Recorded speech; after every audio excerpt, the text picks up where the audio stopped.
Buenas noches amigos, esta historia fue enviada por un seguidor del podcast. Me pidió anonimato por la situación que vivió. Bienvenidos sean a Noches de Insomnio. Hace aproximadamente 6 años, en la ciudad de Guadalajara, conocí a un grupo de amigos con los cuales tenía muchos temas en común. Siempre he sido seguidor del tema paranormal y del tema extraterrestre. La verdad, con esos amigos teníamos pláticas extensas acerca de estos misterios y siempre nuestra conclusión era que sabíamos muy poco del tema y debíamos de investigar más. Una noche de esas de reunión con mis amigos, decidimos que una de las mejores maneras para contactar con estas entidades del más allá era jugar la Ouija, y qué mejor si lo hacíamos a la medianoche y en un panteón. Al principio yo no estaba muy de acuerdo, ya que la verdad pues sí me daba miedo. Después de una semana de planeación, pues se llegó el día.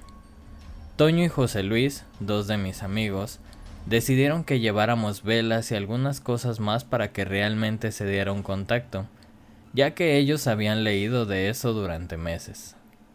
Esa noche, Marín, uno de mis amigos, intentó en repetidas ocasiones no asistir, y ponía muchas excusas, ya que él me decía que tenía un muy mal presentimiento y que la noche anterior había soñado con algunas ánimas que le decían que no se acercara a un panteón. Yo por fin logré convencerlo y empezó la travesía. Ya entrada la noche, alrededor de las 11, nos encaminamos a un panteón que nos quedaba relativamente cerca. Pensamos que mientras llegábamos se haría más tarde y así estaríamos ahí justo a la medianoche. Llegando al lugar, la verdad ya no me daban muchas ganas de estar ahí, y yo veía la cara de asustado de mi amigo Marín, pero sé que envalentonaba por la burla de Toño y José Luis. Caminando, llegamos a un mausoleo que estaba realmente grande, pero que su forma era muy extraña.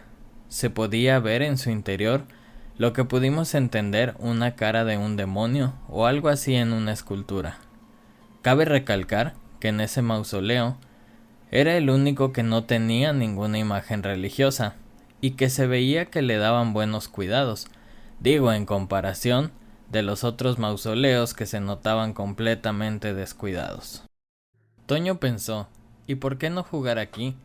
Si es un mausoleo con tanto misterio, probablemente nos contacten más rápido. Empezamos prendiendo velas que constantemente se nos apagaban por el aire y volvíamos a encender.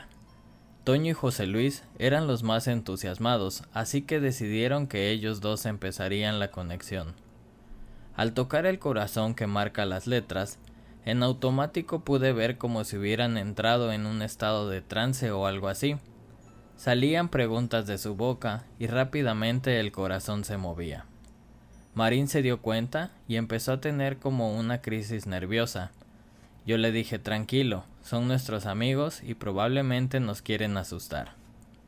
La sesión continuó y mientras más preguntas hacían, pareciera que se llenaban de ambición y más querían preguntar. Preguntaron muchas cosas y Toño hizo una pregunta que desde tiempos memorables sabemos que no debes hacer. Se escuchó decir a Toño, y bien aparato, ¿cuándo me voy a morir? En ese momento, todos nos quedamos viendo a Toño y le dijimos, ¿qué estás haciendo? Él sonrió y nos dijo, ya ven, esta cosa no sabe todo realmente. De repente, pudimos escuchar de adentro de ese mausoleo una risa tan macabra que se me erizó la piel y sentí que me iba a desmayar. Marín, mi amigo, empeoró en su crisis nerviosa. De repente sentimos, y esto lo cuento porque todos llegamos a la conclusión que el tiempo se detuvo, no se escuchaba ruido alguno. Se sentía un vacío inmenso en el ambiente, una oscuridad algo distinta y una tristeza que no les puedo describir. De repente, José Luis entró como en un estado de posesión o algo así, y empezó a decir palabras en un idioma muy extraño. Yo entre mi miedo y que no podía moverme del miedo, le respondí, no te estamos entendiendo en este momento, José Luis. O lo que se apoderó de él, volteó a ver a Marín y le dijo, no tengas miedo, que esta noche no vine por ti. En ese momento volteó a ver a Toño y le dijo: entonces, ¿tú quieres saber cuándo te vas a morir? Toño, completamente petrificado, le dijo: no, solo era una broma.